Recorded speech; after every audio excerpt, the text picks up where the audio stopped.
High viewers, నాకు తెలిసి ఇప్పటి వరకు ఆంధ్రప్రదేశ్ చరిత్ర కాదు సార్, భారతదేశ చరిత్ర గురించి నేను మాట్లాడుతున్నా, లేదా ప్రపంచ చరిత్ర గురించి నేను మాట్లాడతాను.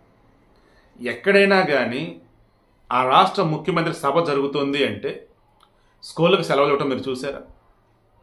ఆంధ్రప్రదేశ్లో మనం చూస్తూ ఉన్నాం. జగన్మోహన్ రెడ్డిది పలానా చోట సభ ఉందిరా అంటే అక్కడ స్కూల్కి సెలవు. ఇప్పుడు ఏకంగా రాష్ట్రం మొత్తానికి సంబంధించి ఇంటర్మీడియట్ ఎగ్జామే సెలవు, నాట్ సెలవు, దాన్ని అంటే పోస్ట్ పోన్. ఎందుకు ఏంటంటే దెందులూరులో రేపు సభ ఉందట మన జగన్ గారిది, ఏలూరు జిల్లా దెందులూరులో. అందుకని ఆ సభకు జనాన్ని తరలించాలట, బస్సులు కావాలట. అండ్ పిల్లలు ఎగ్జామ్ కదా, మళ్ళీ అటు ఇటు వాళ్ళు ఇబ్బంది పడకూడదు, ఈ సభ వల్ల బస్సులు ఉండి లేక లేనిపోయిన బ్యాడ్ నేమ్ వచ్చిందని చెప్పి ఎగ్జామ్ రద్దు చేశారని చెప్పేసి టాక్. ఒకవేళ ఎగ్జామ్ రద్దు చేయడానికి, నాట్ రద్దు చేయటం సరే, ఎగ్జామ్ పోస్ట్ పోన్ చేయడానికి జగన్కి సంబంధం అసలు ఏమీ లేదు అంటే మరి ఎగ్జామ్ ఎందుకు పోస్ట్ పోన్ చేశారో ఇంటర్మీడియట్ బోర్డు అని చెప్పాలి, విద్యాశాఖ అని చెప్పాలి, ఈ వైసీపీలోని కీలకమైన వాళ్ళని చెప్పాలి. నేనైతే మాత్రం ఖచ్చితంగా జగన్ సభ వాళ్ళే ఆ పరీక్షని పోస్ట్ పోన్ చేస్తారని అనుకుంటున్నా. ఇంటర్మీడియట్ ఫస్ట్ ఇయర్ వాళ్ళకి నైతికత, మానవ విలువలు అని ఒక పేపరు, పర్యావరణం అని చెప్పేసి ఇంకో పేపరు. ఓకేనా? ఈ రెండు పేపర్లో ఇంటర్మీడియట్ ఫస్ట్ ఇయర్ వాళ్ళకి పాస్ మార్కులు ఖచ్చితంగా రావాలి. అంటే వాళ్ళు దే నీడ్ టు పాస్ అన్నట్టు ఈ ఎగ్జామ్స్లో.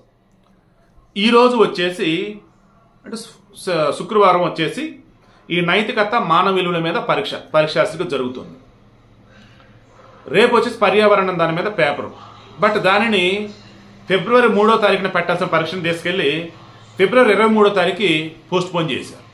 5 లక్షల మంది పరీక్ష రాస్తుంది. ఎందుకు పోస్ట్ పోన్ చేశారు ఏంటంటే దానికి ఇంటర్మీడియట్ బోర్డు దగ్గర సమాధానం లేదు, వైసీపీ దగ్గర సమాధానం లేదు.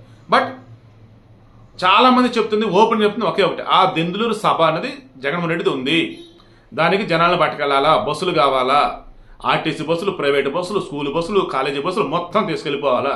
సో ఈ పరీక్ష రాసే పిల్లలకి ఇబ్బంది అయింది, సో బ్యాడ్ నేమ్ వచ్చింది. అదే అసలు పరీక్ష పోస్ట్ పోన్ చేస్తే అధికారం మంద కదా, మనల్ని ఎవరు అడుగుతారు, అడిగినా మనం చెప్పం కదా అన్నట్టు అనుకోవాలేమో వాళ్ళని బట్టి. సో ఇప్పుడు నేను అంటున్నా, సూటిగా అడుగుతూ ఉన్నా, ఎప్పుడైనా కానీ మీరు అసలు ఎక్కడైనా సరే చరిత్రలో చదువుకున్నారా? ప్రపంచంలో ఏ దేశంలో అయినా ఎక్కడైనా కానీ పాలకులు వచ్చి సభలు పెడుతున్నారంటే, సమావేశాలు పెడుతున్నారంటే స్కూళ్ళకి సెలవులు ఇవ్వటాలు, కాలేజీలకు సెలవు ఇవ్వటాలు, పరీక్షలు వాయిదాలు వేయటాలు చూసారు అసలు మీరు? ఇదేంటండి అసలు ఎక్కడ లేని విధంగా. ఇంటర్మీడియట్ ఫస్ట్ ఇయర్ చదువుకునే పిల్లలు ఉంటారు కదా, ఈ వీడియో చూస్తున్న వాళ్ళు ఉంటారు కదా, ఇంటర్మీడియట్ ఫస్ట్ ఇయర్ చదువుతున్న పిల్లలకు సంబంధించి వాళ్ళ పేరెంట్స్ ఉంటారు కదా, ఈ వీడియో చూస్తున్న వాళ్ళు ఉంటారు కదా, ఈ వీడియో చూస్తున్న వాళ్ళు లెక్చరర్స్ ఎవరొకరు ఉంటారు కదా. మీరు చెప్పండి, పరీక్షని ఎందుకు వాయిదా వేశారు మీకేమన్నా తెలుసా? తెలిస్తే చెప్పండి. ఒకవేళ నేను జగన్ సభ వాళ్ళని అనుకుంటున్నాను కదా, నాలాగా చాలామంది అనుకుంటున్నారు కదా, రీజన్ తెలుసుకుంటా. లేదంటే జగన్ సభ వాళ్ళే అనుకుంటారు, ఎందుకంటే జగన్ సభ పలానా చోట పెడుతున్నారంటే ఆ రోజు అక్కడ ఉన్నటువంటి స్కూళ్ళకి ఏమైనా కూడా సెలవులు ఇస్తూనే ఉన్నారు కదా, చూస్తూనే ఉన్నాం కదా. ఏంటో అసలు ఇటువంటి పరిపాలకుడిని అయితే నేనైతే ఇంతవరకు చూడలే. సరే, పరిపాలకుడి సంగతి అట్లా ఉంచండి, మరి అధికారులు మరి వాళ్ళు ఎందుకు ఈ రకం ఉన్నారేంటో నాకు అర్థం కావట్లేదు.